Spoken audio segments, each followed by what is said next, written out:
वालेकुम। आज हमने पढ़ना है reactions of benzene, general pattern of reactivity of benzene towards electrophiles. Electrophiles कौन से होते हैं? जिन पे पॉजिटिव चार्ज होता है। The highly stable delocalized electron of benzene ring are not readily available for nucleophile attack like the electrons of alkenes. अब जैसे alkenes में इलेक्ट्रॉन्स अवेलेबल होते हैं और इजीली वो रिएक्शन दे देते हैं, इस तरह बेंजीन में नहीं होता। बेंजीन एक स्टेबल मॉलिक्यूल है और उसके इलेक्ट्रॉन डीलोकलाइज्ड होते हैं।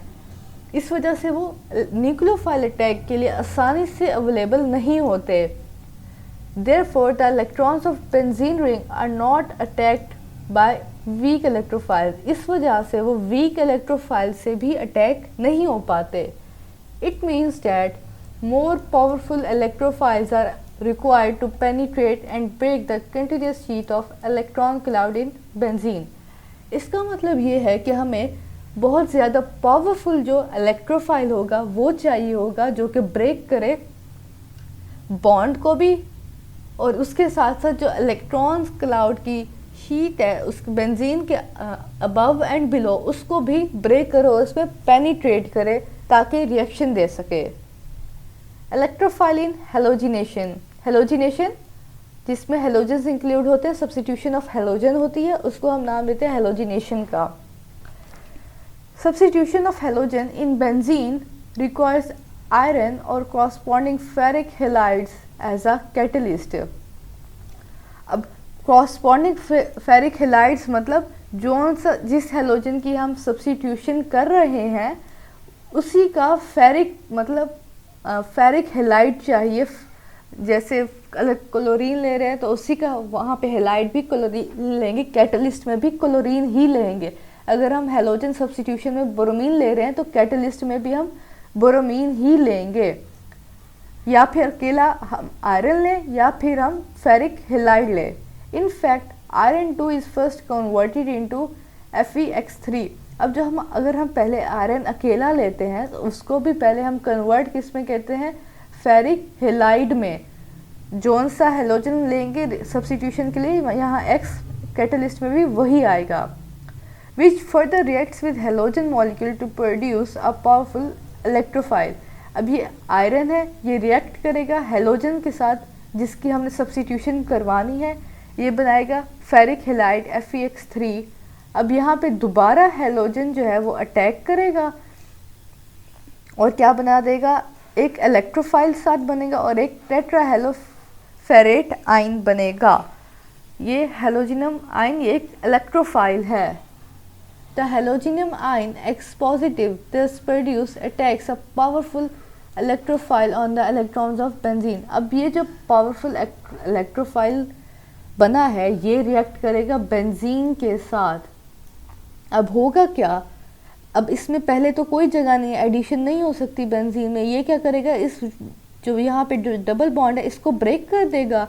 इसके जो इलेक्ट्रॉन्स है वो इस हेलोजन को मिल जाएंगे और बेंजीन का एक बॉन्ड बन जाएगा इस हेलोजन के साथ, एक बन जाएगा हाइड्रोजन के साथ और यहाँ पे पॉजिटिव चार्ज आ जाएगा क्योंकि इसका यहाँ से ये जो कार्बन है इसका एक बॉन्ड टूट गया है और ये डेफिशिएंट ऑफ इलेक्ट्रॉन हो गया है और इसके ऊपर पॉजिटिव चार्ज आ गया है। ये बना बेंजोनियम आयन। फिर ये जो बेंजोनियम आयन है ये जो कैटलिस्ट था यहाँ पे ये जो बना था Fe(X4), ये रिएक्ट करेगा इसके साथ। ये क्या करेगा? ये हाइड्रोजन यहाँ से ले जाएगा और हाइड्रोजन वाला जो बॉन्ड है ये वापस अपनी जगह पे आ जाएगा, डबल बॉन्ड बन जाएगा और यहाँ पे सब्स्टिट्यूशन हो जाएगी हेलोजन की, मतलब हाइड्रोजन की जगह आ जाएगा एक हेलोजन और कैटलिस्ट हमारे पास वैसे का वैसे दोबारा आ गया Fe(X3) जो हमने लिया था और साथ बना HX। The addition product is not favorable because in its formation the characteristic stability of benzene is lost. हम बेंजीन के साथ एडिशन रिएक्शन नहीं दे सकते क्योंकि अगर देंगे तो बेंजीन की जो स्टेबिलिटी है वो ख़त्म हो जाएगी। The only possible product is substitution product which stability of benzene is retained.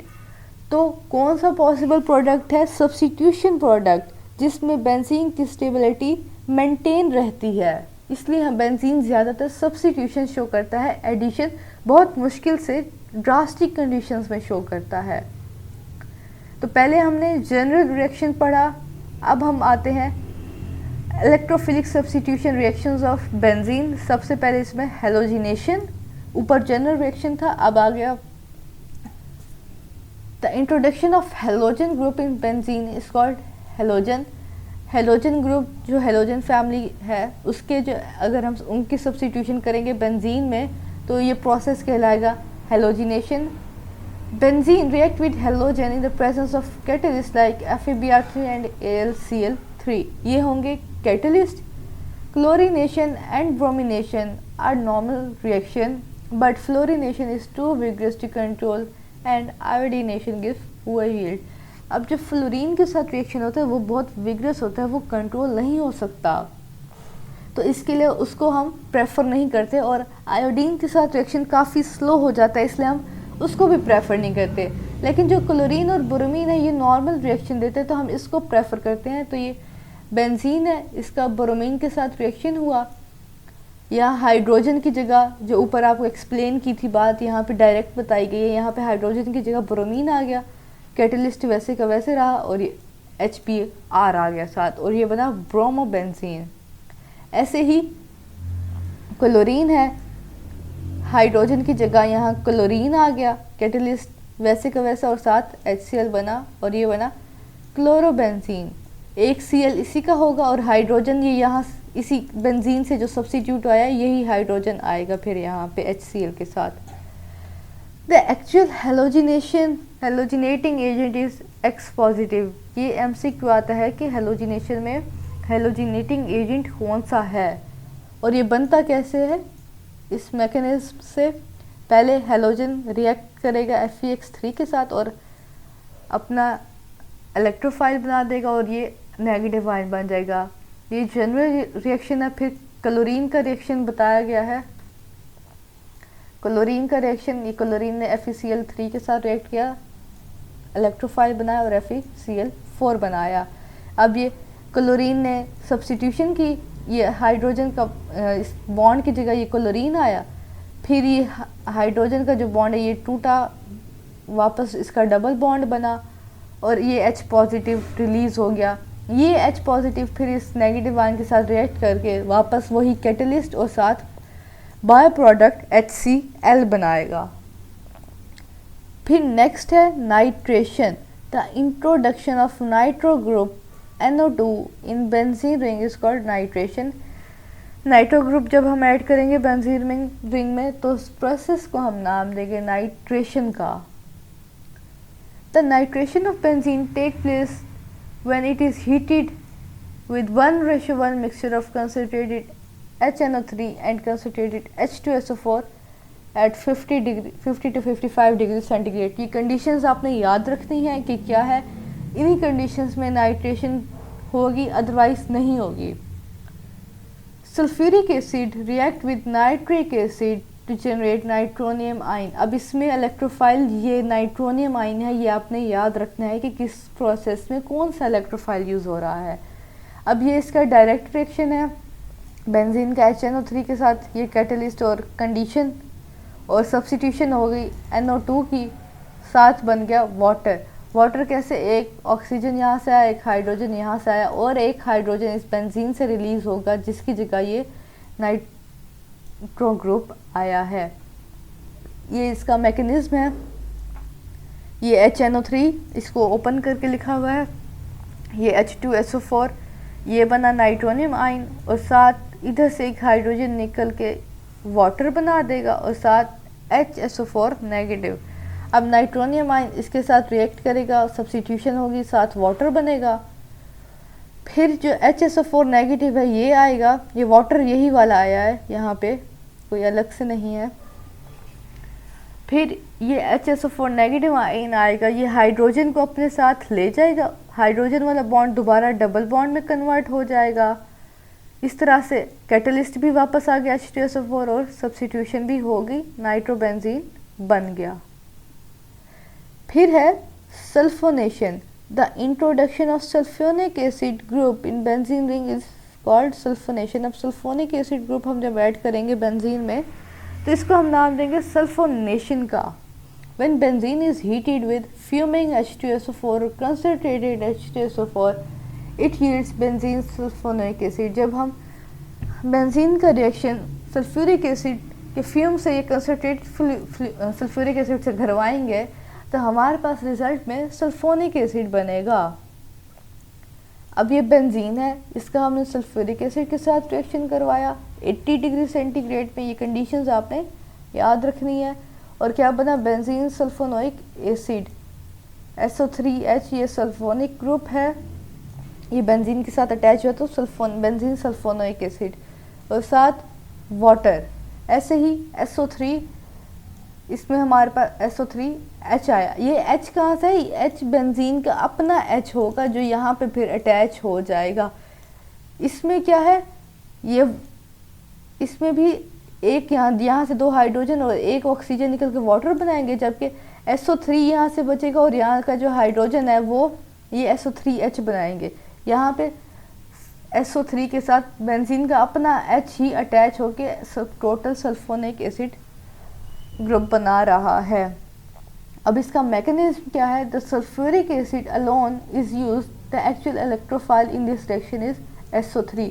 अब ये आपने याद रखना है कि यहाँ पे इलेक्ट्रोफाइल पे पॉजिटिव चार्ज नहीं है, यहाँ पे सिर्फ SO3 जो है वो इलेक्ट्रोफाइल यूज़ हो रहा है। ये इम्पोर्टेंट MCQ है, इसको याद रखना है। अब ये 2 सल्फ्यूरिक एसिड आपस में रिएक्शन करेंगे, H3O पॉजिटिव बना, SO3 बना और HSO4 नेगेटिव बना। अब ये जो यहाँ पे इलेक्ट्रोफाइल SO3 है ये रिएक्ट करेगा बेंजीन के साथ, बॉन्ड तोड़ के अपना बॉन्ड बनाएगा, ये कार्बोकेटाइन बन जाएगा। यहाँ फिर हाइड्रोजन का बॉन्ड टूट के वापस डबल बॉन्ड, और HSO4 इस हाइड्रोजन को लेके वापस ओरिजिनल कैटलिस्ट बना देगा। फिर ये हाइड्रोनियम आयन आएगा, ये जो है यहाँ पे हाइड्रोजन इस ऑक्सीजन को देगा ताकि इसका नेगेटिव साइन ख़त्म हो जाए और इधर से इसका पॉजिटिव साइन ख़त्म हो जाएगा और ये सल्फोनिक एसिड बन जाएगा और यहाँ पे वाटर रिलीज हो जाएगा।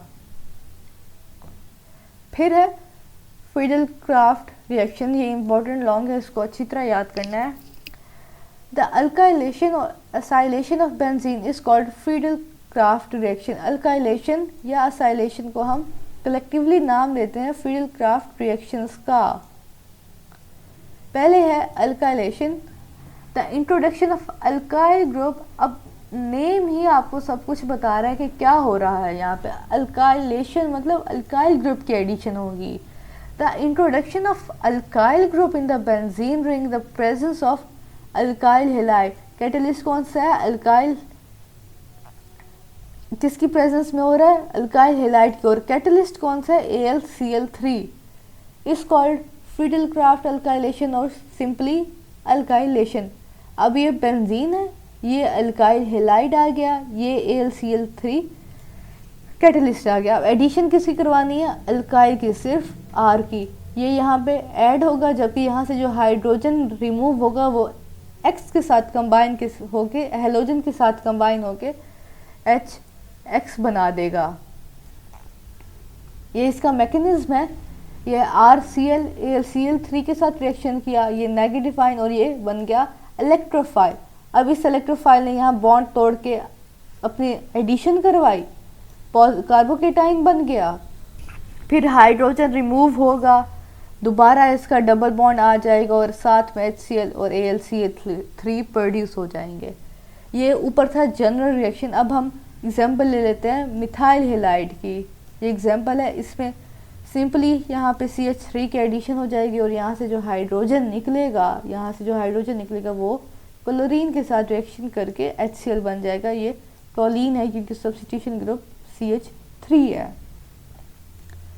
फिर आ जाता है acylation, the introduction of acyl group. ये असाइल ग्रुप होता है RC+O, ये असाइल ग्रुप है। इसकी जब हम एडिशन करेंगे बेंजीन रिंग, किसकी प्रेजेंस में, असाइल हैलाइड की, और कैटलिस्ट कौन सा होगा, AlCl3। ये बने होगा फिडेल-क्राफ्ट असाइलेशन और सिंपली असाइलेशन रिएक्शन।